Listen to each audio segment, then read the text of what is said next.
Good morning. ప్రభువైన యేసుక్రీస్తు వారి పరిశుద్ధ నామములో అందరికీ శుభములు. ఈరోజు మన అనుదిన ఆత్మీయ ఆహారంగా ఆతిథ్యం ఇచ్చుటలో ఎంత గొప్ప దీవెన ఉందో ఈరోజు మనం ధ్యానించుకుందాం. సాధారణంగా మన ఇంటికి ఎవరైనా అతిథులే రావచ్చు, లేక మన ఇంటికి వచ్చే డొమెస్టిక్ హెల్పర్స్, మన పనివారే అవ్వచ్చు, మరి ఎవరైనా అవ్వచ్చు. మన ఇంటికి వచ్చినప్పుడు కానీ, మనం ఉన్న చోటుకు వచ్చినప్పుడు కానీ, మనం వారికి ఆతిథ్యం ఇచ్చే అవకాశం మనకు ఉన్నప్పుడు మనము ఏ విధంగా ఆతిథ్యం ఇవ్వాలా, ఆ ఆతిథ్యం ఇస్తే మనకేంటి బెనిఫిట్ అనే విషయాన్ని చూస్తే, పేతురు రాసిన మొదటి పత్రిక 4వ అధ్యాయం 9వ వచనంలో,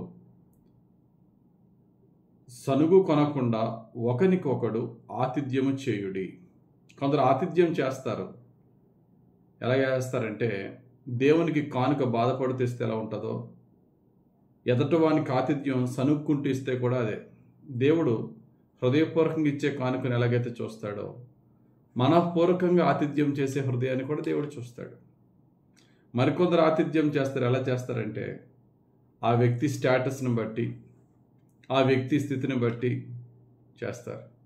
కానీ బైబిల్లో ఉన్న ఆతిథ్యాలు మనం చూసినట్లయితే, కొందరు ఆతిథ్యం చేసి ఎంత దీవింపబడ్డారంటే, లోతు సొదొమ గొమొర్రాలో ఉన్నప్పుడు దేవుని దూతలు ఇద్దరు మనుషుల వలె వచ్చినప్పుడు, మేము నీ కుటుంబాన్ని రక్షించుటకే వచ్చాను అంటే ఆతిథ్యం చేయడం వేరు. ఎవరో స్ట్రేంజర్స్, బాటసార్లు అని తెలుసుకుని లోతు ఆతిథ్యం ఇచ్చిన తర్వాత దాని ఆశీర్వాదం వేరు. లోతు అలా వారిని ఆహ్వానించాడు. వారి దేవదూతులను లోతుకి తెలియదు. తన్ను రక్షించుటకే వచ్చిన వారిని అసలే తెలియదు. పాపం ఎవరో ఈ రాత్రి వేళ సంత వీధిలో నిలబడి ఉన్నారు, వారికి ఆతిథ్యం ఇద్దామని చెప్పి తీసుకొచ్చాడు. దానివల్ల ఏమైంది? లోతు కుటుంబాన్నే దేవుడు ఆ భయంకరమైనటువంటి అగ్ని నుండి, దేవుని ఉగ్రత నుంచి దేవుడు రక్షించాడు. అబ్రహాముకి తెలియదు, ఎవరో ముగ్గురు వ్యక్తులు అక్కడ ఉన్నారు మమ్రేలో. అబ్రహాము చూసి ఆ ఎండలో ఉన్న వాళ్ళకి ఆతిథ్యం ఇచ్చాడు. దానివల్ల అబ్రహాం ఏం పొందాడు? గర్భఫలం లేక బాధపడుతున్న అబ్రహాంకి దేవుడు గర్భఫలం ఇచ్చాడు. వారెవరో తెలియకుండా ఆతిథ్యం ఇచ్చారు వీళ్ళు. షునేమీరాలు ఒక పేదవాడైనటువంటి ఎలీషా ఉండడానికి ఈ ఊర్లో ఆయనకి ఏ నీడ లేదు, మన ఇంట్లో పైన ఒక చిన్న రూమ్ వేసి ఆయనకి ఆతిథ్యం ఇద్దామని చెప్పి ఏమీ ఆశించకుండా ఆతిథ్యం ఇచ్చింది. ఈయనలో ఎంత శక్తి ఉందో అని కూడా ఆమెకు తెలియదు. దానివల్ల ఏం పొందింది? అనేకమైన ఆశీర్వాదాలు పొందింది. ఇలా బైబిల్లో చెప్పుకుంటూ వెళ్తే ఇంకా ఎంతోమంది. సారేపాతు గ్రామ విధవరాలు ఆతిథ్యం ఇచ్చింది దైవ సేవకుడిని ఏలియాకు. అలాగ ఆతిథ్యం ఇస్తే తన జీవితంలో కరువే లేకుండా, కరువు తీరేంత వరకు ఆహారం వస్తుందని ఆమెకు తెలియదు. కానీ దేవుడు ఆమె ఇచ్చిన ఆతిథ్యాన్ని బట్టి దేవుడు దీవించాడు. ఈ రోజున మన దగ్గర అన్నీ ఉన్నప్పుడు మనకు ఆతిథ్యం ఇచ్చేవారు ఉంటారు. మనం గొప్పవారం అయిన తర్వాత ఆతిథ్యం ఇచ్చేవారు ఉంటారు. కానీ దేవుడు ఎవరిని చూస్తాడంటే, గొప్పవారిని చూడకుండా అవసరతలు ఉన్న వారికి ఆతిథ్యం ఇచ్చేవారిని దేవుడు హెచ్చిస్తాడు. బేబీ జీసస్ మరియమ్మ యేసు ప్రభుని కంటున్నప్పుడు ఆమెకు ఆతిథ్యం ఇవ్వలేదు. యేసు ప్రభుకి ఆతిథ్యం లేక రోడ్డు పక్కన పడుకోబెట్టారు, పశువుల పాకలు. కానీ అదే యేసయ్య సూపర్ సెలబ్రిటీ అయిపోయారు. అద్భుత ఆశ్చర్య కార్యాలు చేస్తే మిరాకిల్ మేకింగ్ జీసస్కి ఆతిథ్యం తక్కువైందా? పస్కా పండుగ చేసుకోవాలంటే వెంటనే ఒక పెద్ద పార్టీ హాల్ యేసు ప్రభుకి ఇచ్చారు. ఆయన గాడిద మీద వెళ్దామని అనే ఆలోచన వస్తే, వెళ్ళి గాడిద విప్పి తీసుకురండి, ఎవరిని అడిగితే నాకు కావాలని చెప్పండి అంతే.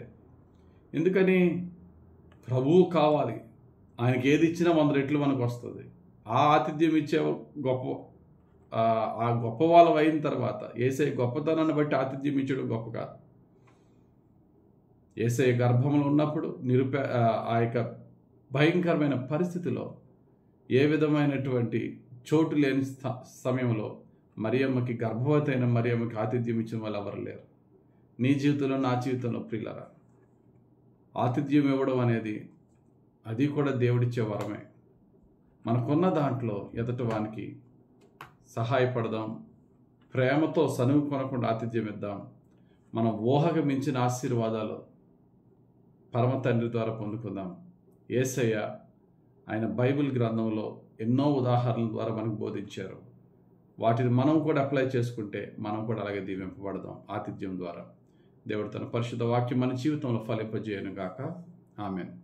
ప్రేమ కలిగిన తండ్రి, దయగలిగిన ప్రభువా, మీరు మాకు ఇచ్చిన దాంట్లో ఎదుటివానికి ఇవ్వగలగటానికి, మీరు మాకు ఇచ్చిన వసతిలో, మాకు ఇచ్చిన నీడలో ఎదుటివానికి నీడనిచ్చుటకు, మీరు మాకు ఇచ్చిన సుఖంలో, మీరు మాకు ఇచ్చిన సమృద్ధిలో, ఆపదలు, ఇరుకులు, ఇబ్బందుల్లో ఉన్న వారికి చేయగలిగిన సహాయం, ఇవ్వగలిగిన ఆతిథ్యము ప్రేమతో ఇచ్చుటకు నీ పరిశుద్ధాత్మ నడిపింపు మాకు, మా కుటుంబస్తులకు దయచేసి నీ ప్రేమను, నీ ఆతిథ్యమును, నీ దీవెన పొందుకునే భాగ్యములోకి మమ్మల్ని హెచ్చించమని యేసుక్రీస్తు వారి పరిశుద్ధ నామంలో మమ్మల్ని నీ ప్రేమ గల పాదాలకు అప్పగించి ప్రార్థించి వేడుకొనిచున్నాం తండ్రి.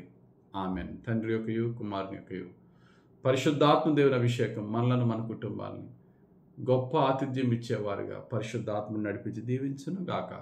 Amen. God bless you. Have a very blessed day.